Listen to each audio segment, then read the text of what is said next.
Accessory examination for the shoulder joint. শোল্ডারের মধ্যে আমরা 12টা ফাংশনাল এক্সামিনেশন করলাম।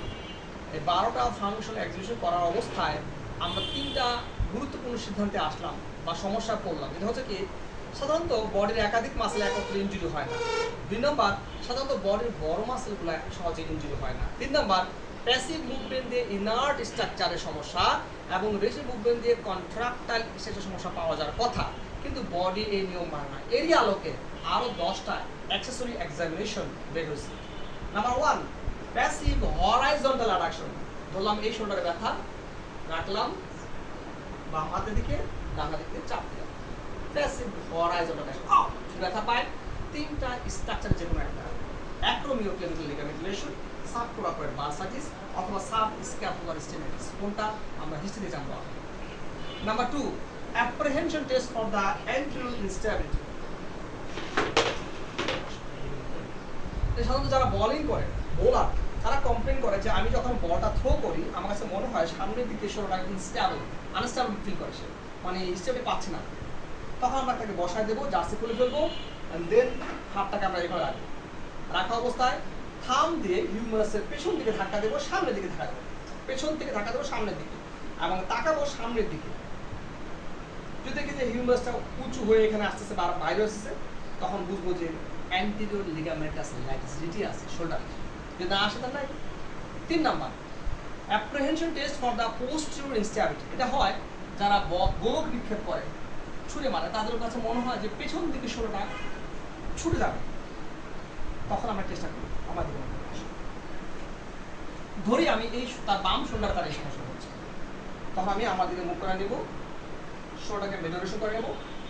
এরপরে থাম দিয়ে আমি কি করবো, শোল্ডারকে মানে হিউমাসকে ধাক্কা দেবো পেছন দিকে, সামনের দিক থেকে পেছন দিকে ধাক্কা দেবো, এরকম করে। আর অপোজিটের অপর হাত দিয়ে আমি ধরে রাখবো নিচের দিকে ফোরামটাকে, আর আমি তাকাবো এই জায়গার মধ্যে। দেখবো গোল হয়ে উঁচু হয়ে আসে। যদি না আসে তাহলে ঠিক আছে, স্টেবল আছে। যদি আসে তাহলে বুঝতে হবে যে পোস্টেরিয়র লিগামেন্টস ল্যাক্সিটি আছে শোল্ডারে। 4 number, pushing against the wall with both arms. পেশেন্টকে বলবো দেয়াল থেকে এক হাত দূরে দাঁড়ান এবং দেয়ালের উপর চাপ দেন জোরে 2 হাত। সে 2ভাবে দিতে পারে, সোজা রেখে হাত অথবা বাঁকায়া, মানে আলোটাকে ফিক্স করে নেন। দেয়াল থেকে এক হাত দূরে দাঁড়ান, 2 হাতে চাপ দেন। আমরা দেখবো স্ক্যাপুলার দিকে, যে স্ক্যাপুলারটা উঠে আসে কিনা। যদি এমন হয় ওটা উঠে আসছে না, ঠিক আছে ওটা। যদি এমন হয় যে একটা স্ক্যাপুলা জোরে উঠে আসছে, তাহলে আমি তখন বুঝবো যে ওই স্ক্যাপুলাটাকে উইনিং স্ক্যাপুলা আছে, বা স্ক্যাপুলা এরাটাও বলা হয়। কেন হয়? রম্বরাস মাইনর এবং মেজর মাসেল যদি প্যারালাইজ থাকে তাহলে হয়। সাধারণত এক সাইডে হতে পারে, তবে অনেকের ক্ষেত্রে 2 সাইডেও হয়, এটা কনজেনিটাল। ঠিক আছে, আসলে 4 নাম্বার শেষ হলো। 5 নাম্বার, রেজিস্টেড স্ক্যাপুলার অ্যাডাকশন।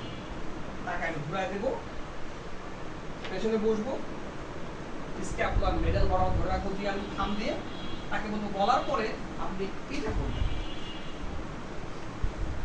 বললাম medal border of the scapula, তাকে বলুন জোরে চাপ দেন, তারপর 2টা আঙুল একত্রে এসে পড়ছে। যদি এমন হতো তাহলে ঠিক আছে। যদি এমন হতো চাপ দেওয়ার পরে এই আঙুল আসতেছে বা এইটা আসতেছে না, এক পাশ দুর্বল বা আসতেছে না, তখন বুঝবো লং থোরাসিক নার্ভের মধ্যে ইনফ্লামেশন চলতেছে, যার ফলে এই মাসেলটা উইক হয়ে গেছে। একে বলা হয় mononeuritis of the long thoracic nerve. 5 number চলে গেল। 6, 7 একই রকম। 6, 7, 6 দেখি আমরা ডেলটয়েডের অ্যান্টেরিয়র ফাইবারের জন্য, আর 7 দেখি আমরা ডেলটয়েডের পোস্টেরিয়র ফাইবারের জন্য। 6 number, registered forward movement from 90 degree abduction. আগে আমরা 90 ডিগ্রি অ্যাবডাকশন করলাম, শর্ট লিভার নিলাম, নেওয়ার পরে হাত থাকবে এদিকে, এক হাত থাকবে এদিকে। তাকে বলবো, বলার পরে সামনে ধাক্কা দিবেন, সামনে ধাক্কা দেন, resisted forward movement from 90 degree abduction. ও যদি ব্যথা পায় এদিকে, তাহলে বুঝতে হবে anterior fibre of the deltoid muscle আছে। 7 নাম্বার, এখন ছিল ফরওয়ার্ড, এবার হচ্ছে backward. Resisted backward movement from 90 degree abduction, পেছনে ধাক্কা দেন। ও যদি ব্যথা পায় পেছন দিকে, তাহলে বুঝতে হবে posterior fibre of the deltoid muscle relation আছে। 8 number test, registered horizontal addiction. 2 হাতে ধরে রাখেন, জোরে চাপ দেন, পেক্টোরাস মেজর মাসেল শক্ত হয়ে যাচ্ছে।